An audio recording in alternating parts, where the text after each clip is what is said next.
This O'Reilly Auto Parts 150 edition of the NASCAR Gambling Podcast here on the Sports Gambling Podcast Network is brought to you by Circa Sports. Circa Sports is back with their Circa Survivor and Circa Millions contest. $14 million is up for grabs. Get all the details now at circasports.com. Driver,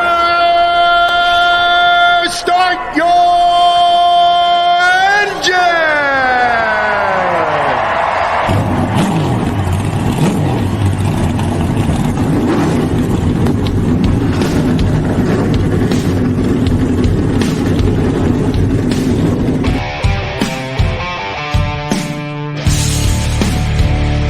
Strap in and pull those belts up tight as the Sports Gambling Podcast Network presents the NASCAR Gambling Podcast. I'll wreck my mom to win a championship. I'll wreck your mom to win a championship. With all the news and the best bets for your NASCAR weekend. It refrains me from not beating the out of you right now because you asked me stupid questions. But since I'm on probation, I suppose that's improper to say as well. If you could talk about racing things, we could talk about racing things. Now, here are your hosts, Rod Villagomez and Cody Zeeb.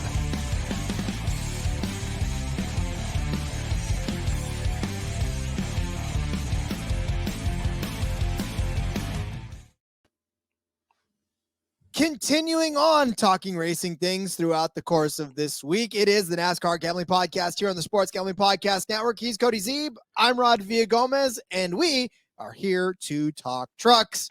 And we are here to talk trucks, not on a super speedway. No, sir. On a road course. The trucks making one of their rare departures from the rest of the NASCAR world and making a start elsewhere at Mid-Ohio, which, of course, we know is a road course. So, a lot of fun to be had for the trucks playing all by themselves without the wandering eyes of the NASCAR Cup Series or Xfinity regulars. So should be some fun road course racing this weekend. It's going to be another wild action-packed races we're going to see in Atlanta too. So it's like the action doesn't stop, Cody. Yeah, absolutely. It's going to be a great it's fun when all three are at the same track, right? And you get to see three different races on the same track, but having two completely different disciplines going on, also pretty fun, right? So you get to watch, and this is a Saturday truck race, right? So you get to watch, I think it is, we'll double check that, but I think it's Saturday during the day. So you get to watch that. And then Saturday night, we get to watch the Xfinity Series take on Super Speedway, obviously Sunday as well. The Cup Series will take it on, but yeah, I'm excited. Road course racing is fun. The Truck Series doesn't go as much as the Cup and Xfinity Series does, usually about 3 road courses a year for them. So it's a smaller sample size, but still fun.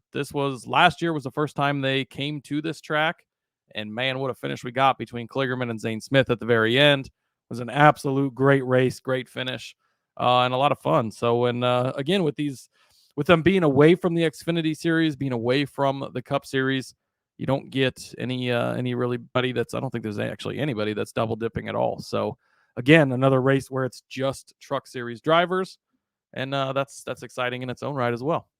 Yeah, nobody is making any sort of double starts. I definitely made sure and looked at that because I was like, is anybody going to try to fly over and try to make not even like a Parker Kligerman is not doing it, where they have that 75 truck and he won in that race last year, right? So, but with it being on the same day too, that'd be not necessarily impossible, but you'd have to have some arrangements to get across from Ohio to Atlanta in the same day. And yeah, might not necessarily be as easy as it sounds, especially if there's any type of delays or any other type of thing. Obviously, they can race in the rain, but as we've seen, other things can delay things. So as we've experienced here recently. But no, it is going to be exciting to watch the Truck Series take on the Mid-Ohio course for a second year. You would have to charter a helicopter to try to get yourself from one point to the other, because I think flying in a plane would be a very cumbersome thing to do, and it'd probably take a lot longer than just hopping in a helicopter and power. Yeah, and I mean, it's you just get on a team plane, like, yeah, that's great and everything, but where's the closest airport to either track? There's driving distance in between. Like, that's why you see when they do the double with Indy and the Coke 600, like, we'll see Larson next year. He's going to get on a helicopter. They're going to show us on the broadcast him getting on the helicopter in Indy. They're going to show us on the broadcast him landing in the helicopter in Charlotte. And yeah, that's how they do it. But that probably might not be worth that for a Cup and or a Truck and Xfinity doubleheader anyways. So to the point of only Truck Series guys in this one. Notable names as far as entered: William Sawalich, I think is how you say his name. It's a tough name, but he's a big TRD development guy, so it's going to be a guy you're going to continue to hear his name. He's been in the ARCA Series. I believe the ARCA Series is racing with the trucks here this weekend too, so he's going to be in that number 1, the rotating truck for Tricon. You've got Landon Lewis in the 04. Matt Mills, Self, Vargas, Connor Daly, IndyCar driver. No, he got fired, but sometimes races in IndyCar. Filled in last week when someone was injured. And then Jack Wood is back in the 51 for Kyle Busch. And 17-year-old Connor Jones is going to be in the Thor Sport number 66 truck. So those are really the notable guys. Again, not a ton of names you necessarily know all that well with it not being any Cup or Xfinity guys. Indeed, and they're going to have to deal with some weather as well. The forecast for Saturday, 80 degrees, but increasing clouds with a couple of showers in the afternoon. So we got to keep an eye on that in the mid-Ohio area, in the Troy Township area. Put them sprinkle tires on. Hey, trucks have those too, right? They do. Yep. They can race in I think they were actually the first series that tried out the rain packet, and they were the first series that tried it on the oval earlier this season. If you remember at I think it was Martinsville, pretty sure is where they tried that out. So yeah, trucks have been doing the rain tires for a hot minute, and they will definitely use those if needed, which can make that race even more exciting, especially if it's showers, right? If it's a steady rain all day and they're just racing in the rain, it's a different race. But if you have the strategy of when do you switch back to the slicks, when do you switch to the rain tires, who does it too early, who does it too late, where do cautions fall around that, adds all of those extra elements into the race. It's not Chicago, man. It's not Chicago. Let's not talk about slicks and changing back. I'm having PTSD over that. So yeah. So again, it's a road course race. They can race in the rain. Hopefully it doesn't come to that, and we'll see what happens. But before we do anything else, I want to stop and take a second to tell you about Circa Sports. The Circa Millions and Circa Survivor are back for Circa Sports. They're giving away $14 million in guaranteed prizes. It's all up for grabs right there at Circa Sports. With the Circa Millions, you have 5 NFL picks against the spread each week that you got to make to try to win. And then Circa Survivor, just the way it sounds. You got to survive. You pick a different money line winner each week. Continue to move on through the contest. The best part about this, it doesn't matter what state you live in. All you got to do is go enter in Las Vegas, and you can play from anywhere. So if you're making a trip out to Las Vegas within the near future, make that trek and sign up for Circa Sports, because then you can play it back in your home state, regardless of whether or not they got legalized gambling or not. Plus, if you go in the last week of August, the added incentive is to meet Sean and Ryan of the Sports Gambling Podcast Mothership, the main show out there. They're going to be out there in the last weekend of August. If you want more details, you can find them at circasports.com. That is circasports.com. $14 million. Cody, I am flying my helicopter to mid-Ohio and then going to Atlanta to watch the race. I don't care. See, I think if you get that $14 million, you save it for next year's Indy 500, right? And you just follow Kyle Larson, and you go to the 500. And then you fly to the 6. I mean, as a fan, right? Have we ever seen a story of fans doing that? I don't think so. So that would be the cool double to pull as a fan. It's a long day. It's a lot of racing, but see, the drivers can do it. Why can't the fans do it? If you have the right amount of money is the key, right? Nothing's stopping you but the money, I'm sure. So that'd be a hell of a trek to do. And then, we wouldn't race the race, but we'd sure as hell watch all 1,100 miles. Exactly. Hey, that's the thought. All right. If we win this Powerball that keeps going up, maybe that's what we'll be doing next year, Rod. Hey, I'm game. I'm always game. So, all right. Well, since there's no real one more, I was going down the list. I was saving the most notable driver for last, and I skipped right over him. Marco Andretti is also entered in the number 7 car for Spire. Obviously, he's the son of Michael Andretti, grandson of Mario Andretti. I'd imagine you've probably heard of both of those guys. Great legends in racing, of course. So this will be, Marco made 1 start last year in the Xfinity Series. This will be his second NASCAR Series start. We're actually going to talk about him in a little bit. Well, I do think it's very interesting getting in the Spire 7 truck. Andretti, there's been rumors, right, that they're trying to get into F1. There's been rumors they're trying to get into NASCAR, building a relationship with Spire. Does it become Andretti, Spire, Andretti, an influx of money? All of a sudden, Corey LaJoie's in a great ride. Oh, I'd love to see it. But just some thoughts that possibly could be coming from this type of relationship, right? You put Mario or not Mario. I'd love to see Mario in the car, although that might be a little old at this point. But you put Marco in the car and start building that budding relationship, and who knows where it could go. Yeah, and listen, there's nothing wrong with a little more money in Spire. Like you said, having Corey LaJoie be in a swell ride, and then, getting to see what that meant for F1 too. Maybe another budding team, or maybe they take over a struggling team like I don't know, AlphaTauri or something like that. Maybe they buy him out or whatever. I don't know, but that'd be pretty interesting. Yes, for sure. But all right. Yeah. I think that concludes the news and notes portion of the show. Excellent. All right. Yeah. Let's go ahead and just start laying out some bets. I think it's time. That's the nice thing about when you get to the truck series, like we've been talking all week. We've got all the news stuff out of the way, everything else out of the way. Just get straight into the picks. I like it. So head-to-heads are tough this week, Rod. Really, really tough. I think we each only have one head-to-head each, even though we are on the road course, and head-to-heads should be more available. Very tough matchups this week. But I did like this one at plus money. I'm going to take Christian Eckes over Ben Rhodes. It's plus 115 over at Superbook. For me, this is just kind of you're taking the plus money guy, right? I think these guys are fairly equal when it comes to road courses. Ben Rhodes, we've talked about it before, right? He's either really up or he's really down. And the same thing can be said about Eckes. He can be really up. He can be really down. At COTA earlier this year, that's the one road course we've been on so far this season in the Truck Series. Eckes won stage 1 after he started 5th, was having a really good run, got caught up in a wreck, and did not get a good finish. But in this race last year, he was 5th place. At COTA, he was 6th place last year.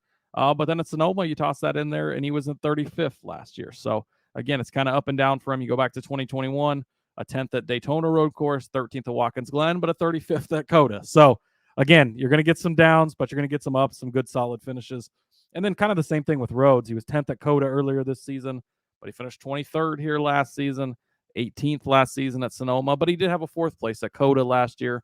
He has won on a road course before at the Daytona Road Course back in 2020, I believe that was. So, again, it's two guys with ups and downs, right? And we've seen them both throughout the season have ups and downs. At one point, we were talking about Rhodes and how horrible things were going, and then he came out that week and just absolutely killed everybody, right?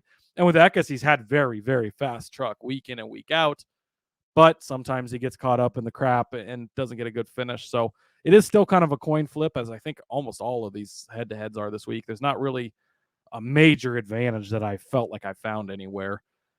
But give me Christian Eckes over Ben Rhodes, getting a plus money at plus 115 over on Superbook.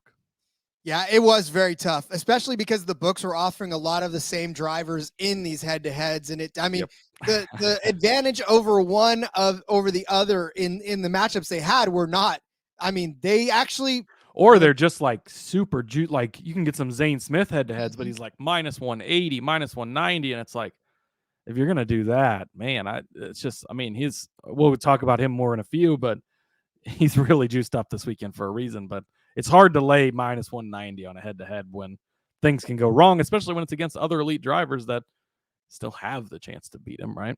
Yeah. And that's why I'm saying so my head-to-head's just a little fun one, and I'll give that out a little bit later. I want to give my first out. I've got Stuart Friesen as a top 3 truck in this race. Look, we've had our heartbreak with Stuart over the last few weeks. It just seems like he's the Sheldon Creed of the truck series, where anything that is bad that can happens around him, and he gets collected up in it. I will take a little bit of solace in knowing that he was 4th place in this race, the only other time that they've been on this course as a truck series, and he finished behind the likes of Kligerman, Smith, and Hocevar. Well, Kligerman's not in this race, so if you take him out, then he's behind Smith and Hocevar. That's 3rd place. So I think it's possible there is a path for him. It's not, I don't know. I don't want to say it's not likely. That's why the odds are at plus 750 for him to do that. In 10 road course starts in the Truck Series, he only has one top 10, or I'm sorry, one top 5 and 5 top 10s. But I mean, listen, if half of the time he's spending inside the top 10 on road courses, I'm okay with thinking that he could probably find his way up into the top 5 this time around. He's such a damn good driver, and I'm just waiting for him to get better, I guess. Honestly, I'm just waiting for him to find his niche. And so far in 13 starts in the Truck Series, he's got 4 top 5s and 4 top 10s. So, he's been able to do it. He finished 3rd at Gateway a couple of weeks back, 2nd at Darlington, 4th at Kansas, 3rd at Fort Worth, right? He finished 14th at COTA, so not a strong showing, but in that race at COTA, he actually was inside the top 5 in the end of stage 2 before he got caught up in it and didn't get to actually finish better than 14th at the end of the day. But he did battle his way back up to 14th. So not a bad day for him. I don't know. It's frustrating. I really am waiting for Stuart Friesen to get better. And I think this might be an opportunity for him to do it. He knows this course after last season. Hopefully he took good notes and can move up one position to cash this at plus 750. Yeah, I mean, you're getting a plus 750, and he was one spot short just a year ago in this race. So I don't think that that's a bad move at all. Again, there's a lot of good drivers, obviously, in the Truck Series, but there is no ringers, right? Even Parker Kligerman's not in this race. So take him out of last year's results. Friesen's now in the top 3, right? John Hearn Nemechek is gone. Kyle Busch is not in this race or anything like that. So there is definitely an advantage there. I had this penciled in. It didn't make my final cut to get on the sheet, but I'm glad you took it because it's one I was definitely considering and looking at. And I think that it's a great call. I think he's definitely capable of it. We know how good he is. And he's had some pretty decent results on the road courses before. Not necessarily a road course ringer, but at plus 750, definitely worth a shot. And we've seen it how many times on these road courses, first and second take each other out. Maybe he's sitting 5th or 6th and lucks into it on the last couple of laps when guys take each other out. We've seen how these restarts can get if you get into overtime on road courses. Things can go crazy. So in the event that there is some chaos, this is a good way to bet as well. Hell, we saw it on 17 minutes, but we got to get this in. Jeez, I forgot to look at the clock. My bad. Yeah. Well, listen, this is time to tell you about Underdog Fantasy. I know you want to get right into the bets, but we got to tell you about Underdog Fantasy. We're brought to you by Underdog Fantasy. Best Ball Mania 4 is here. Underdog is giving away $15 million. Underdog Pick'em is also a great way to get down on your favorite MLB and NFL season player props. There's so many ways to win over at Underdog, and Underdog is available in so many states. Get in on the action now. Head over to UnderdogFantasy.com. Use the promo code SGPN for a 100% deposit bonus up to $100. That's UnderdogFantasy.com. Promo code SGPN. Hey, Rod, guess what Underdog Pick'em now has on their Pick'em spot? They have a racing section. And it does have Truck Series drivers. It's got Xfinity Series drivers. It's got Cup Series drivers. So if you go to Underdog, you click on the Pick'em section, the higher or lower, and you're just picking over-unders, right? So you got Grant Enfinger, 11.5. You pick, is he going to go better or worse? Corey Heim, 6.0. Obviously, you're going to do better on him. Nick Sanchez, 9.5. Ben Rhodes, 6.5. Ty Majeski, 5.5. And you go through the list, and then you get down Austin Hills at 3.5. No surprise, right? As good as he's been. Ty Gibbs at a 5.5. You go down, and they've got the Cup Series guys. Bubba Wallace, 14.5. Chase Elliott, 6.5. So I might have to look into doing some Underdog stuff on our DFS episodes from now on, since shut up and take my they money. are a sponsor. Exactly. Like, yes, another way to play NASCAR fantasy / picking where guys are going to finish. I like it.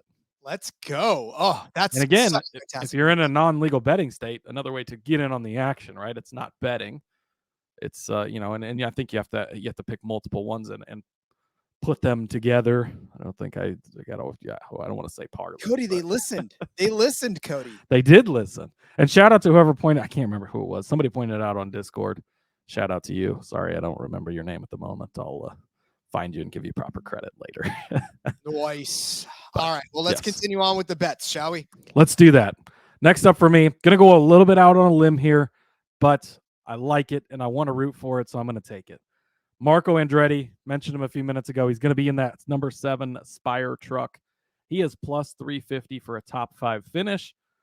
That number 7 Spire truck we've seen has been pretty good. Now, they've had a lot of Hendrick guys in there, so obviously that helps, and some other guys that are very good. But I think that Marco Andretti obviously knows what he's doing, right? And we've just seen this past week how a ringer can come in a good car, or in this case, a good truck, and can get good results. I think Marco's going to go just beat everyone out here. Probably not, but I think he can put himself in position to get a top 3 finish. Obviously, you look at his lineage, right? Michael Andretti, Mario Andretti, guy knows what he's doing. He's got 251 IndyCar starts. He's won 2 races. He's raced in the American Le Mans Series, the Grand Am Sports Car. He won the SRX Championship last season. Like, he's been all over the place, racing all kinds of things. He knows his road courses. Again, a lot of these truck drivers do as well know road courses, but they only go 3 times a year. You get a lot of young guys that are inexperienced in the truck series. I think that Marco Andretti will have something. We saw that number 7 truck be fast at COTA, right? Alex Bowman was 5th in practice in that truck, had the tire go down in qualifying, didn't get to complete his lap, didn't make the race because he wasn't guaranteed to get in, so we didn't get to see the truck in the race.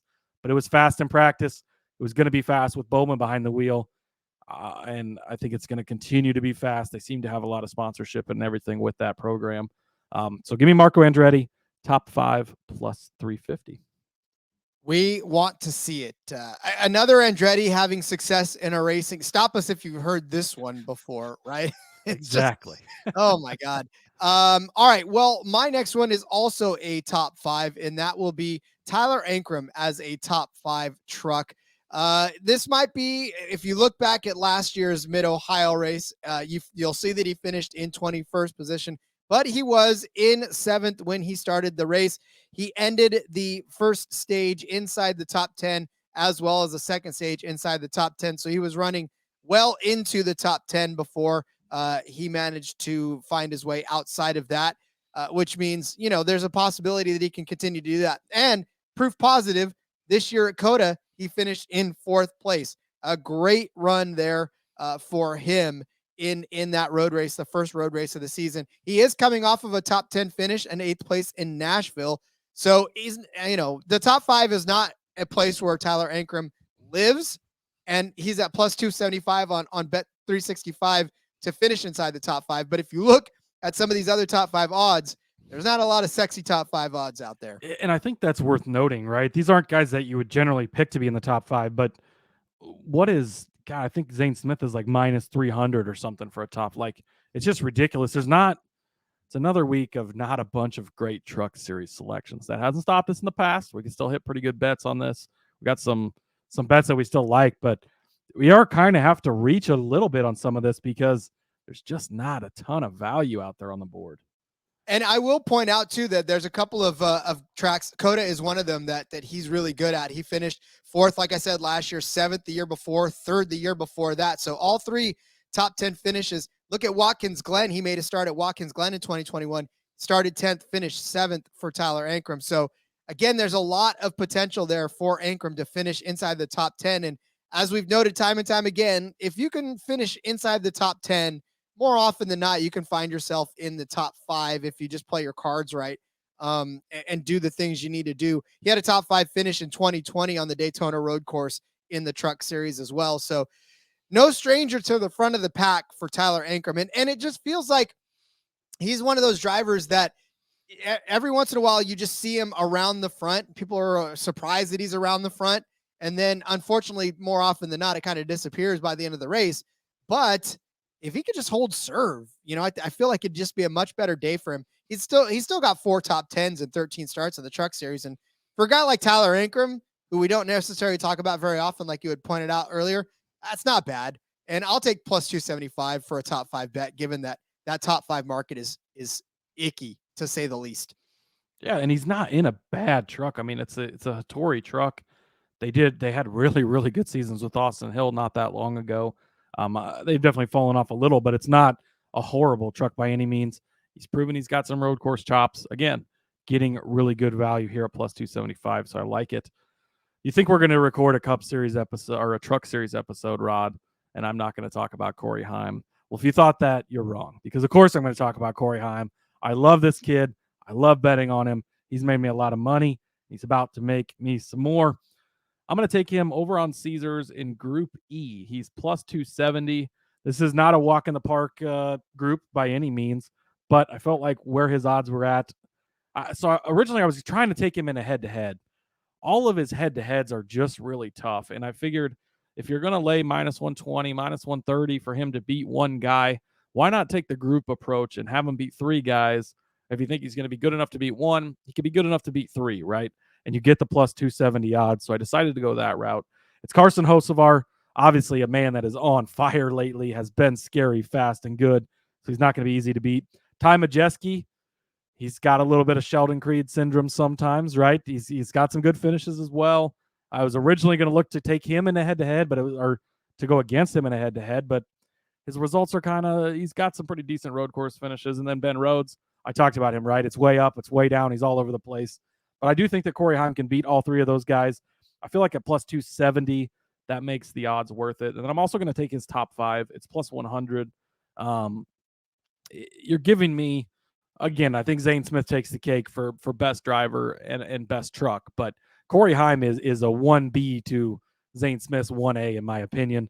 The next best driver in the next best truck.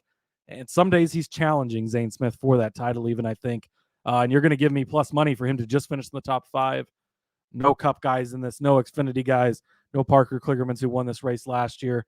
I will take Corey Heim, who his season, this is crazy, Rod. So at Atlanta earlier this season, he finished in 34th because he got caught up in a wreck. That's a super speedway, right?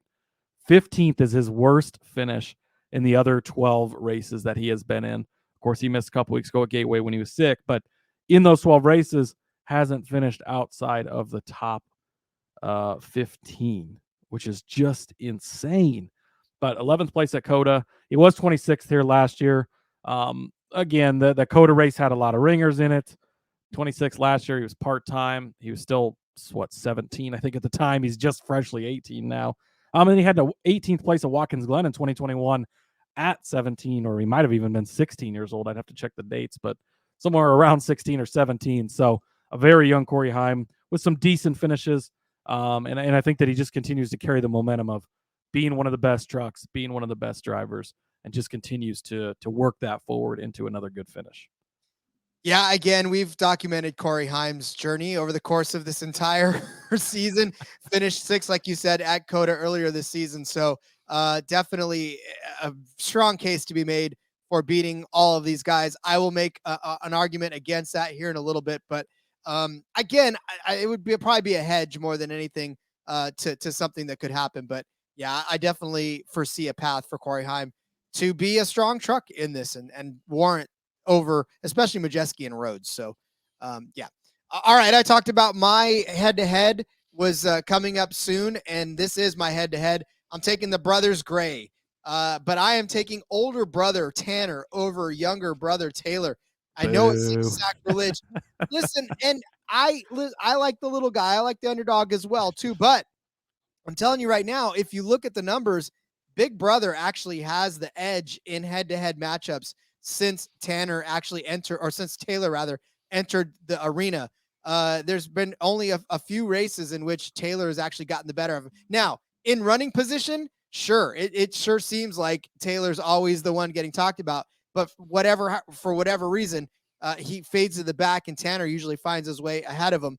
And you can actually go to his average finishing position. Tanner's is 14.2. Taylor is 16.5. Taylor entered in Austin, right? He entered on the road course in Austin. He had a very respectable 11th place finish. Older brother had an 8th place finish. The next week at Fort Worth, it was the younger brother who got the older brother by 3 positions. Taylor got 24th. Tanner got 27th. Bristol Dirt, older brother got 8th. Younger brother got 34th. Wrecked out of that one. Learned the hard way that that's a tough course. In Martinsville, both had a top 10. However, older brother got a 5th. Younger brother got an 8th. Younger brother got the better in Kansas, 9th. Older brother got 18th. So on and so forth. I don't want to bore you with the whole rest of the list, but the last 2 races have flip-flopped as well, where Nashville, Tanner got an 11th place. Taylor got 14th.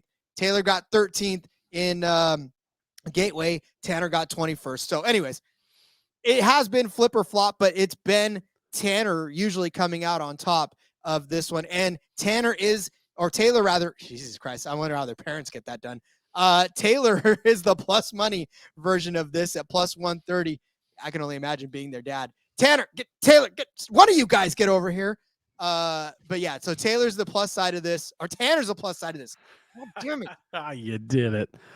It's like, it sounds like my parents when I was a kid. They'd go through all 4 children's name, the dog's name, the fish's name before they'd finally get to the right name they were trying to look for. Oh God, I grew up in a house where my grandparents had 9 kids. You can imagine how much. Yeah, you just go burn through the Rolodex real quick until you hit the right name.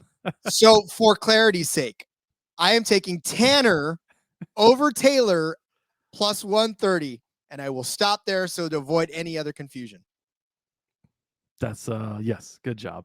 I love Taylor very much, but plus money. They've been running together a lot of the year. They're in the same trucks, right? They race for the same team, both solid Tricon trucks. I can't really blame you for taking Tanner over Taylor. So I won't say I'll back it, but I'll say it's not a bad bet. Thank you. I'm Next sure their up parents are going to be trying to figure out which side of that they want to. Yeah, exactly. Next up for me, I'm going to take Ford to win this race at plus 100. This doesn't give you a ton of drivers, but basically, as we're both going to talk about here in a minute, we're all in on Zane Smith to win this race. Zane Smith is absolutely fucking ridiculous at road courses. He is so good. He's the best driver in the field, in the best truck, especially at road courses. So you're covered if he wins, but just in case he doesn't win, you get the Thor Sport guys, you get Haley Deegan, you get Matt Crafton, but you get Ty Majeski and Ben Rhodes, both of guys who are up in that elite tier of drivers in this series that can get these wins. You get the 17-year-old Connor Jones in the 66 as well. There's a couple other Fords in the field that you would be covered on, but it'd be pretty shocking if any of those won. So those are your main coverage things, but this is almost a secondary bet to, spoiler alert, when I bet on Zane here in a minute, where you're kind of double dip if he wins, which is the most likely outcome, but gives you a little bit of coverage just in case he has a problem, he gets in a wreck. I mean, again, not immune to anything. So this gives you that coverage of if one of those Thor Sport trucks mainly ends up taking this win, it can cover you and help save your butt a little bit. And ideally, though, you're going to end up double dipping when Ford wins this race. Which is funny because in the Cup Series, we talk about how just frustrating it is for Ford in general. And yet in the Truck Series, they do have one of the strongest stables between Majeski, between Smith. You know, you could throw in Rhodes when he's running well, but like, you know, those are the couple of main guys that we talk about when we talk about Ford, and they have very strong truck camp. So I'm with you on that one, obviously for good reason when we talk about our outright picks here in a second. But I'm also going to say to you that while we really think that both of us think that the winning truck is going to come from the over camp in our winning truck number series, I think this under gives you a very wide swath of folks to cover down on just in case Zane Smith does not come away with the win. The winning truck line right now is set at set at 35.5, and I'm taking the under because it's plus money. I again 1,000% think that it's going to be on the over side, but if 2 trucks that are at the over take each other out there on the last restart, and all of a sudden there's an under one right underneath you, it's gonna make you feel a lot better. But I also feel pretty good about some of the guys, obviously under 35.5, right? You've got guys like Sanchez, you've got guys like Purdy, both of them in that those good Chevy trucks. And then it also gives you Corey Heim, obviously. It gives you Gray, it gives you Ankrum, it gives you Christian Eckes, who's won some races already this season as well. It gives you Enfinger, who's won some races it gives you DiBenedetto if he accidentally finds his way to a win. So look at, we laugh, but dude's still running around, right? Sure. Maybe it could happen. Wasn't he in the mix at what you call it as well earlier this season? He's been in the mix a lot this year, so I'll give him credit for that. He found himself somewhere. I've even tried to bet on him and been unsuccessful about it. Well, I know that, but still, yeah, we both did, and that was it. But you know, again, at plus 145, the amount of cars underneath, or amount of trucks rather underneath 35.5 is a pretty good security blanket, given that the other side of it has still got some heavy hitters as well. But if everybody takes each other out and one of those guys picks up the win, I think you'll be happy to kind of hedge on a under 35.5 for plus 145. Yeah, I mean, I love getting obviously a Corey Heim in there, getting some other guys, and again, it's a little bit of a way to hedge off of Zane Smith if you're going to go that route. Indeed. Well, I mean, I know that 3 of the top 4 at COTA were all over, right? You had Zane Smith 38, Bush 51, Majeski 98, but then you had Ankrum, Heim, Sanchez, Tanner, Kazgrala, pretty much all up there in the top 5 as well, or top 10 as well. So yeah, it's definitely, I don't know, if mayhem happens and something goes wrong, then that is a good hedge bet. Got our winners to get to coming up. But first, let me introduce you to a show that we are going to have to listen to as the football season draws closer here on the SGPN network. Hey everybody, if you play fantasy football, especially in auction leagues, or you're a whiskey fan. Yes, exactly. Check out the Sports Gambling Podcast Fantasy Football Channel show, Old Fashioned Football. Coming to you every Tuesday morning, give us a listen. We'll bring you the latest fantasy football data, including The injury report, studs and duds, waiver wire targets, and suggested fab. market movers. After all, we are the Marks, He is my hubby. and she's J Mark's wifey. And we're bringing all this to you while drinking an old fashioned and giving you our honest review of a different whiskey every week. All that and more, hop on over, give us a listen, come for the football, stay for the whiskey. This ad's almost done. Going once, going twice. Sold. Somebody has to win this race at Mid-Ohio, this road course race for the trucks. Cody, both of us picked the same driver, but it's really because that's the only driver to pick. I know we both gave a little, another kind of, and I put it in quotes, long shot, but I don't think I mean, it's going to be surprising if Zane Smith doesn't win this race, right? And we're both on that. I think that's the way to go. We talk about it sometimes. It's not worth taking the chalk. It's not worth betting. We argued about that yesterday on the Xfinity Series show. Go back and listen to that if you enjoy when we argue. Xfinity is usually the series where that happens, and it happened yesterday. But, I mean, Zane Smith, he's plus 250 on Superbook. That's the best line I've seen. I would get it early. He's going to, I'm assuming they have practice for the trucks probably, but he's going to practice fast. He's going to qualify fast. He's going to start on the pole likely. He's going to look like Max Verstappen. I mean, that's pretty much it. But, like, you go back to COTA, he beat Kyle Busch there to win that race. In this race last year, he finished second to Parker Kligerman. Again, an epic battle to end that race. Kyle Busch not in this race. Parker Kligerman not in this race. Last year at Sonoma, he was second place to Kyle Busch, not in this race. He won at COTA last year. So 4 straight road courses. He's either finished first or second. And the 2 races where he's finished second, the guys who won the race are not in here. So 4 road courses, 4 first or second places. He's plus 250, and that's probably a generous line. Like, he is the best guy out here. Now, we talk about it all the time, right? It's betting for a reason. They run the race for a reason. Things can happen. He can have mechanical problems. He can get caught on pit strategy. He can have pit road problems. He can get caught up in a wreck. The rain could throw a big wrench into this. It can happen. So, again, be smart about it. But Zane Smith plus 250 is the way to go. I'm going to hedge it a little bit. I look down the board. You know me. You know my long shots. I love them. I didn't see anyone I wanted to take a long shot on this week. This, to me, feels like a week where a name that we know, that we see it win week in and week out, is going to be the type of name that wins.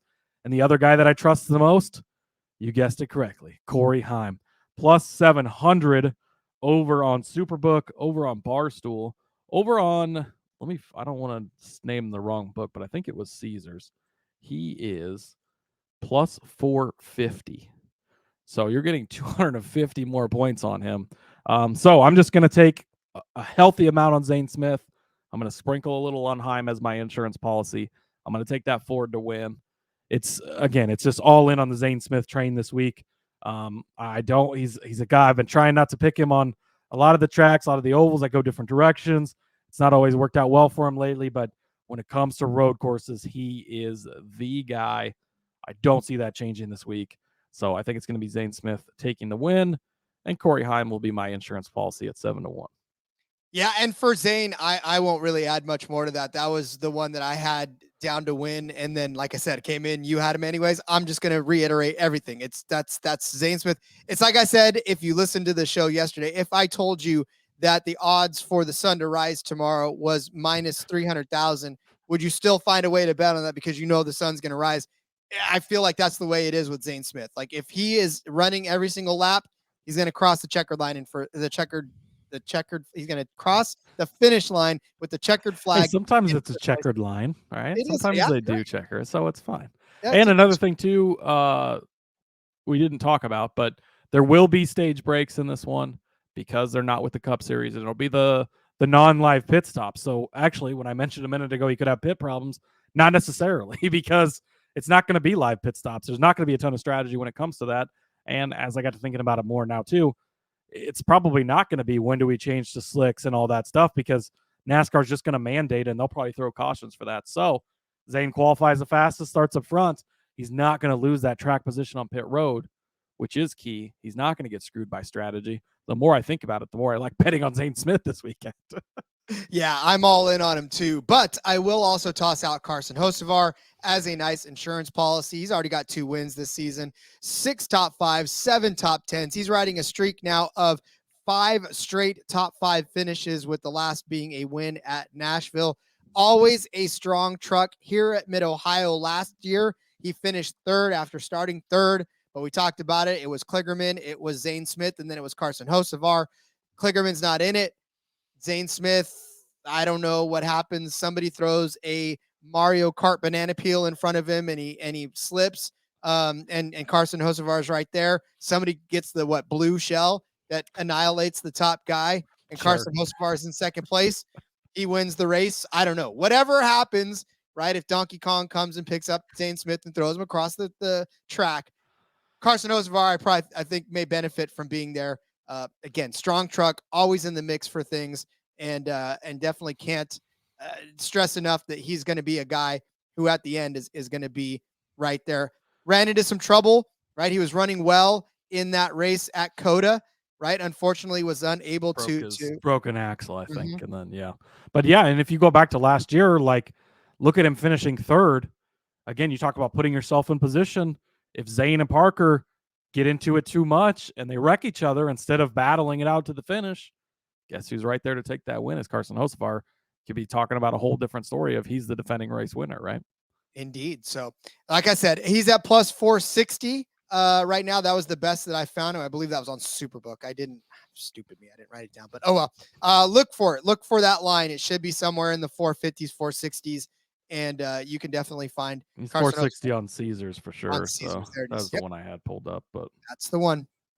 So, again, it's going to be Zane, but if it's not, it's Hocevar, and it's time to toss on little insurance policies for it. So, all right, well, get out your pen and paper. I believe we've exhausted all of our bets for this weekend's truck race. Still another exciting race. I'm looking forward to this. I want to see how this all plays out, and if Zane really does run away. This is, like Cody said, only the 2nd time that they've ever run this race, this course on the Truck Series. So still a lot of stuff to learn. A lot of people taking this for the first time, so should be a good race. Cody started you off with Christian Eckes over Ben Rhodes at plus 115 over on Superbook. I gave you Stuart Friesen as a top 3 car at plus 750 over on Caesars. Truck, car, it's interchangeable. Cody gave you Marco Andretti as a top 5 truck at plus 350. I said Tyler Ankrum was going to finish inside the top 10 at plus 275 over on Bet 365. Cody said that Corey Heim was going to be the winner of Group E at plus 270 over Carson Hocevar, Ty Majeski, and Ben Rhodes, and gave you Heim as a top 5 truck at plus 100. I said Tanner Gray would finish better than Taylor Gray at plus 130 over on, I believe that was Superbook as well. Cody gave you Ford to win the race at plus 100. I said the winning truck would be under 35.5 at plus 145. Both Cody and I agree that Zane Smith at plus 250 over on Superbook is a price you need to go lock in now before it completely bottoms out before the race and after practice. And then we gave you Carson Hocevar at plus 460. I did. And Cody gave you Corey Heim at plus 700 to win the O'Reilly Auto Parts 150 from the Mid-Ohio Road Course in Troy Township, Ohio. I love it. I think it's a good card. Should be a good race. I'm excited. Again, don't get to see the trucks battle it out on the road courses very often.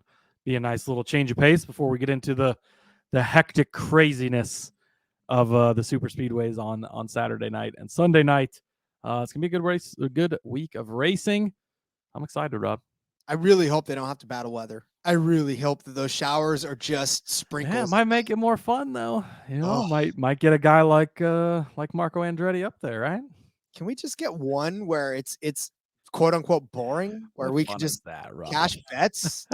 That's all I ask for. But yeah, I would not mind if Zane Smith lead every lap of this race and just easily cash that bet before the chaos of Atlanta on Saturday night and Sunday evening. Hey, there were only 3 leaders here last year. It was Kligerman, it was Smith, and it was Hocevar, right? Not Hocevar. Who was the other one that led laps in this race? It was I would not be surprised.